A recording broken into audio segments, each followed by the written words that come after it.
Setiap anak bangsa, dari Sabang sampai Merauke, membawa satu mimpi besar yang sama. Mimpi melihat Indonesia berdiri tegak sebagai negara maju. Ini bukan sekadar angan-angan kosong di tengah hiruk-pikuk politik. Ini adalah sebuah cita-cita luhur yang tertanam dalam sanubari kita. Menjadi negara maju bukan hanya soal gedung pencakar langit atau jalan tol yang mulus.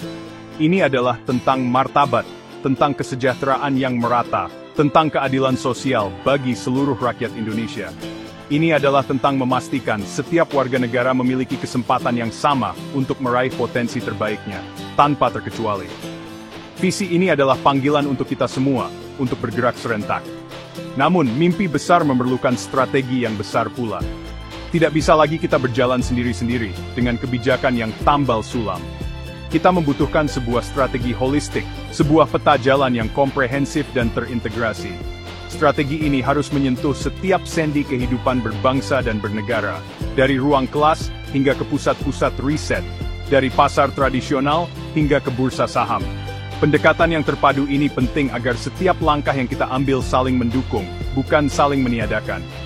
Kita harus memastikan bahwa kemajuan di satu sektor tidak mengorbankan sektor lainnya, menciptakan sebuah harmoni pembangunan yang berkelanjutan untuk generasi mendatang. Bayangkan sebuah orkestra besar. Setiap alat musik memiliki perannya masing-masing. Ada biola, cello, terompet, dan drum. Jika mereka bermain tanpa arahan, yang terdengar hanyalah kebisingan. Namun, dengan seorang konduktor yang andal dan partitur yang jelas, mereka bisa menghasilkan simfoni yang indah dan menggetarkan jiwa. Begitulah seharusnya strategi pembangunan kita. Pemerintah, akademisi, pelaku industri, dan masyarakat sipil adalah para pemainnya. Strategi holistik adalah partitur kita bersama, yang akan memandu kita menuju satu tujuan mulia Indonesia maju. Setiap elemen harus bergerak dalam ritme yang sama, menciptakan harmoni kemajuan. Tentu saja perjalanan ini tidak akan mudah, akan ada banyak tikungan tajam dan tanjakan terjal. Kita akan dihadapkan pada tantangan-tantangan besar, mulai dari ketimpangan pembangunan antar wilayah, hingga mentalitas yang mungkin belum siap untuk berubah. Namun, dengan semangat gotong royong yang menjadi DNA bangsa kita, tidak ada yang tidak mungkin. Ini bukan hanya pekerjaan pemerintah, ini adalah kerja kolektif, sebuah panggilan sejarah bagi generasi kita. Mari kita tatap masa depan dengan penuh optimisme, dengan keyakinan bahwa kita bisa merajut kepingan-kepingan potensi bangsa menjadi sebuah mahakarya bernama Indonesia Maju. Fondasi pertama yang harus kita bangun dengan kokoh adalah sains dan teknologi. Sebuah negara tidak akan pernah bisa melompat maju jika hanya menjadi konsumen teknologi. Kita harus menjadi produsen, menjadi inovator. Langkah awalnya jelas, meningkatkan anggaran riset dan pengembangan secara signifikan. Ini bukan lagi soal pilihan, melainkan keharusan mutlak. Anggaran ini harus diarahkan untuk menciptakan ekosistem riset yang kondusif, memberikan para peneliti kita fasilitas kelas dunia, dan insentif yang layak. Kita harus memanggil pulang para diaspora ilmuwan kita, memberikan mereka panggung untuk berkarya di tanah air. Mereka adalah aset bangsa yang tak ternilai harganya. Inovasi yang kita ciptakan pun harus berakar pada kearifan dan kebutuhan lokal. Jangan hanya meniru apa yang berhasil di negara lain. Mari kita gali potensi sumber daya alam kita yang melimpah.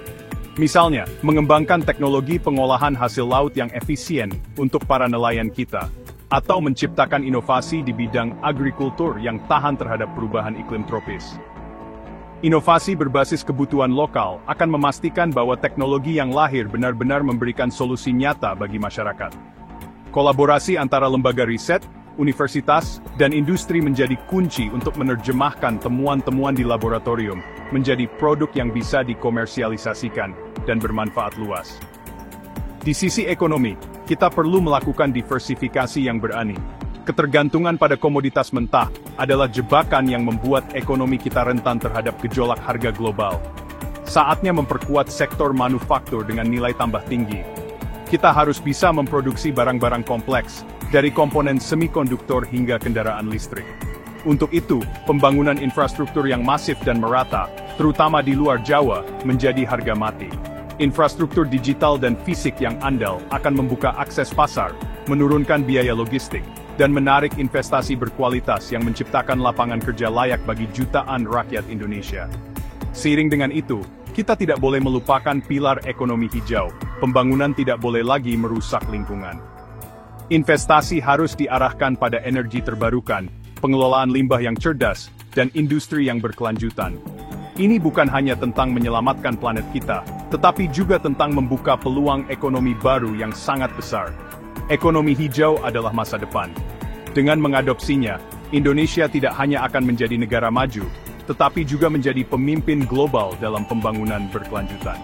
Ini adalah kesempatan kita untuk menunjukkan kepada dunia bahwa kemajuan ekonomi dan kelestarian lingkungan bisa berjalan beriringan, sejalan, dan seimbang.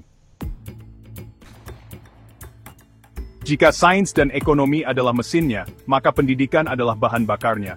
Tanpa sumber daya manusia yang unggul, semua rencana besar kita akan menjadi sia-sia. Reformasi pendidikan harus dimulai dari jantungnya, kurikulum. Kita perlu memperkuat pendidikan sains, teknologi, teknik, dan matematika atau STEM sejak dini. Namun, jangan lupakan ilmu sosial dan humaniora yang membentuk karakter dan kemampuan berpikir kritis.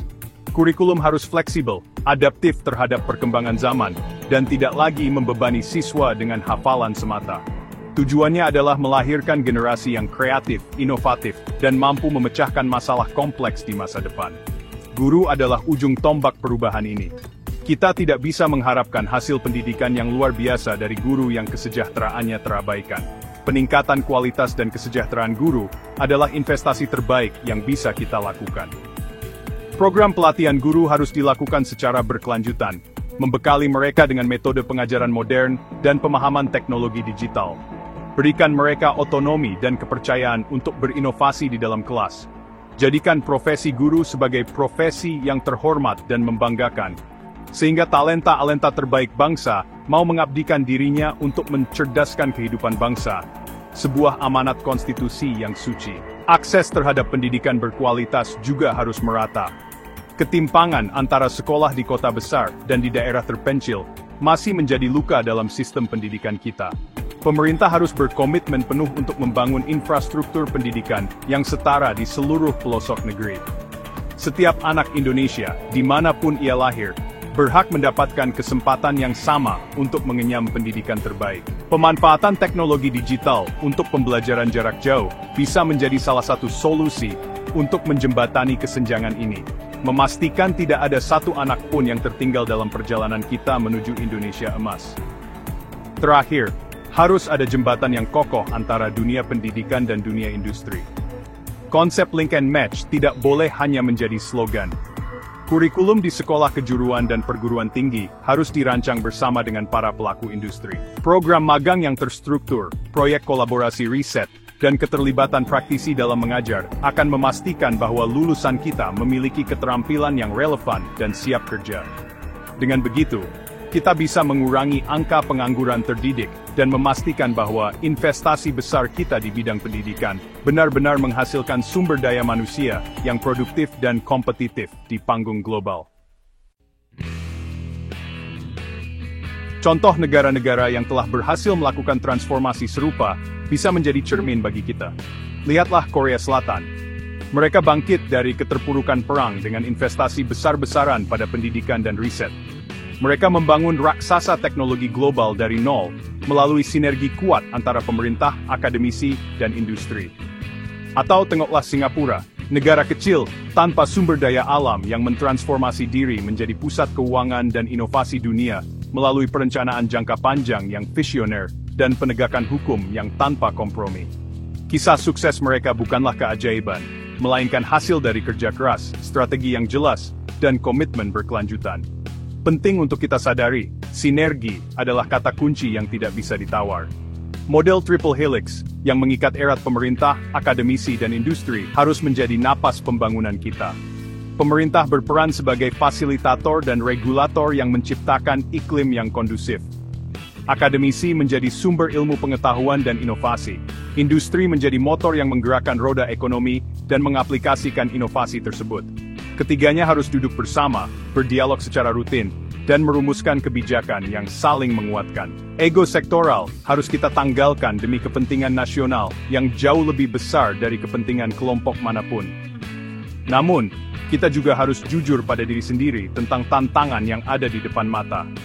Ketimpangan pembangunan antara wilayah barat dan timur Indonesia adalah pekerjaan rumah terbesar kita. Kemajuan tidak boleh hanya terpusat di Jawa. Selain itu, tantangan yang tidak kalah berat adalah mengubah mindset.